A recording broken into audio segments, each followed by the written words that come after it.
여러분 안녕하세요. 반갑습니다. 성수동 홈즈입니다. 오늘은 간만에 성수전략정비구역 이야기를 다시 좀 해볼까 합니다. 오세훈 시장 취임 이후에 재개발에 속도를 낸다고 해서 조합원들 뿐만 아니라 많은 성수동 주민들이 큰 기대를 했는데 현실은 현재까지 사업 진행은 크게 된 건 없고 토지거래 허가제로 인해서 거래도 없고 부동산 시장도 쥐고 듯이 조용한 상황입니다. 이 와중에도 간간히 거래가 되는 매물은 대부분 신고가이고요. 특히 실거주가 가능한 아파트가 그나마 거래되는 상황인데 지난달에 삼지구 청구강변 아파트 30평대가 22억으로 거래가 돼서 성수전략정비구역 내 아파트로는 신고가를 기록했습니다. 성수전략정비구역 내 아파트는 토지거래 허가제 지정 이전부터 매우 인기 있는 매물이었습니다. 단독이나 빌라에 비해서 관리하기도 편하고 전세가가 받쳐주기 때문에 매매가가 비싸도 실투자금은 오히려 적게 들고 실거주도 가능합니다. 거기다 재건축 아파트보다 연식도 훨씬 좋으면서 규제는 오히려 덜하니까 한마디로 재건축과 재개발의 장점만 모아놓은 그런 물건이 아닐까 생각됩니다. 그래서 오늘부터 여러분들이 가장 선호하고 문의도 많은 성수전략정비구역 내 아파트를 단지별로 하나씩 분석해 드릴까 합니다. 가급적 최대한 세세하게 말씀드릴 테니까 매수를 생각하시는 분들께 도움이 됐으면 좋겠습니다. 오늘은 첫 번째로 성수전략정비구역 내에서 가격도 가장 비싸고 인기도 가장 좋은 1지구에 있는 성수 동양아파트부터 말씀을 드리겠습니다. 먼저 입지부터 말씀드리면요. 위치는 성수동 1가 479-1번지입니다. 여러분들이 다 아시는 너무나 유명한 트리마제 바로 옆에 위치해 있고요. 그리고 정남향으로 한강을 보고 있기 때문에 한강 조망권이나 어떤 채광 같은 게 매우 우수한 아파트입니다. 그리고 세대수는 142세대고요. 두 개 동에 복도식으로 되어 있습니다. 평형은 24평형이 49세대, 32평형이 93세대고요. 2001년 8월에 지역주택조합으로 건설이 된 아파트입니다. 용적률은 310%로 조금 높은 편이고요. 건폐율은 21%, 주차는 세대당 1.07대인데요. 비슷한 연식의 다른 아파트에 비해서 그냥 평범한 수준이라고 보시면 될 것 같습니다. 자, 그럼 요즘은 보유세가 너무 올라서 보유세 부분도 화두가 되는데요. 재산세하고 종부세 부분도 말씀을 드리겠습니다. 재산세하고 종부세는 로얄층의 단독 소유, 이번에 개정된 11억 기준으로 말씀을 드리면요. 24평형은 재산세가 약 383만원에 종부세는 약 43만원 정도 나오고요. 32평형은 재산세가 약 497만원에 종부세는 약 167만원 정도 나옵니다. 대지 지분을 말씀드리면 24평형은 약 6.5평의 대지 지분을 가지고 있고요. 32평형은 약 9.2평의 대지 지분을 가지고 있습니다. 사실 일반적인 아파트는 대지 지분이 상관이 없잖아요. 성수전략정비구역 재개발 내에 있는 아파트다 보니까 대지 지분에 관해서도 궁금해 하시는 분들이 많으신 것 같습니다. 네, 다음은 학군 말씀드릴게요. 학군은 초등학교는 경일초등학교가 배정이 되는데요. 경일초등학교는 약 한 500m 정도 떨어져 있습니다. 카카오맵으로 기준으로 말씀드리면 도보로 한 8분 정도 걸리고요. 경일중학교, 경일고등학교도 도보로 다 10분 정도 거리면 통학이 가능한 그런 거리입니다. 그렇기 때문에 자녀 있으신 분들도 거주 환경이 좀 괜찮다고 생각하시면 될 것 같습니다. 대중교통은요. 가장 가까운 지하철역은 분당선 서울숲역이 가장 가깝습니다. 분당선 서울숲역은 약 한 800m 정도 떨어져 있고요. 제가 카카오맵으로 찍어보니까 도보로 한 14분 정도 나오는데요. 실질적으로는 그 정도까지는 안 걸리고요. 한 도보 10분 정도 생각하시면 될 것 같습니다. 자, 그러면 신고가도 말씀을 드려야죠. 신고가는 24평형이 작년 4월에 14억 9,900만원에 거래가 됐고요.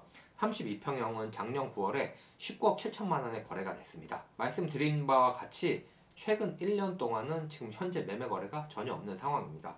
그리고 전세는 24평형은 작년 11월에 5억에 거래가 됐고요.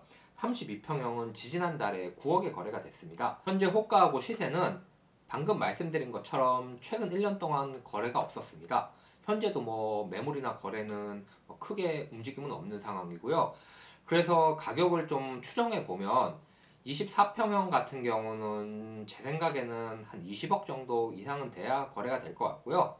32평 같은 경우는 서두에 말씀드린 것처럼 청구 아파트가 22억에 거래가 됐는데 동양 아파트가 아무래도 여태까지 다른 지역의 아파트에 비해서 가격이 한 10% 정도 전후 가격이 항상 비쌌습니다.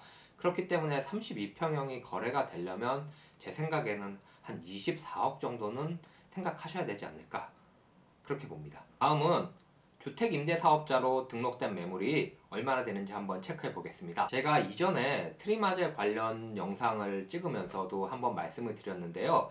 현재는 아파트 같은 경우는 주택임대사업자로 등록해 놓고 의무임대기간이 끝나면 그 기간이 끝나자마자 바로 자동으로 말소가 됩니다. 그렇게 되면 그동안 받아왔던 종부세 합산 배제 혜택을 받을 수 없기 때문에 보유세 부담이 굉장히 크게 늘어납니다. 그렇게 되면 아무래도 소유자분들이 매도할 확률이 높기 때문에 혹시 구독자분들께서도 매수를 염두에 두신 아파트가 있으시다면 주택임대사업자로 등록된 주택이 얼마나 되는지 꼭 한번 체크해 보시기 바랍니다. 동양아파트는 총 15세대가 등록이 돼 있어서 일반 10% 좀 넘기 때문에 일반적인 아파트의 그냥 뭐 평균적인 수준이라고 보시면 될 것 같고요. 그 중에서 24평형은 총 7세대인데 4년 단기 하나, 8년 장기 6세대 이렇게 돼 있고요. 32평형은 총 8세대로 8년 장기 7세대, 4년 장기 1세대 이렇게 등록이 되어 있습니다. 주변 편의시설은 모든 분들이 다 아시는 서울숲이 한 도보로 5분 정도 걸리고요. 바로 집 앞에서 단지 앞에서 바로 나오면 한강 시민공원 들어가는 토끼굴이 있습니다. 그래서 한강 시민공원 산책로도 1분이면 도착할 수 있습니다. 또 하나의 장점으로는 단지 후문 나가시면 조그만 근린공원이 아파트하고 바로 붙어 있어서 입주민분은 그냥 단지 내 시설처럼 그렇게 이용을 하고 계십니다. 마지막으로 성수 동양아파트의 장점하고 단점을 한번 정리를 해보겠습니다.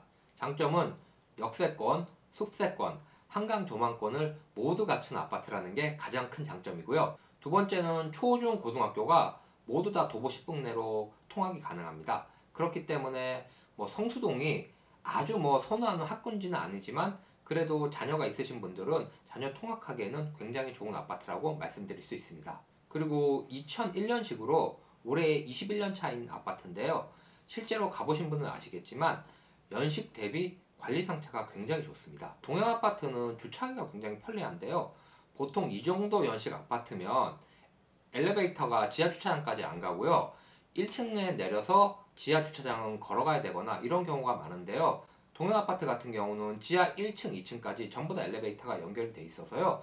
주차하기도 굉장히 편리합니다. 지도를 보시면 아시겠지만 성수대교하고 인접해 있기 때문에 강남 접근성도 매우 좋고요. 강변북로도 바로 타고 바로 진입을 할 수가 있어가지고 자가용으로 출퇴근하시는 분들도 교통 여건이 매우 좋습니다. 단점을 말씀드리면 첫 번째는 복도식이라는 게 좀 단점입니다.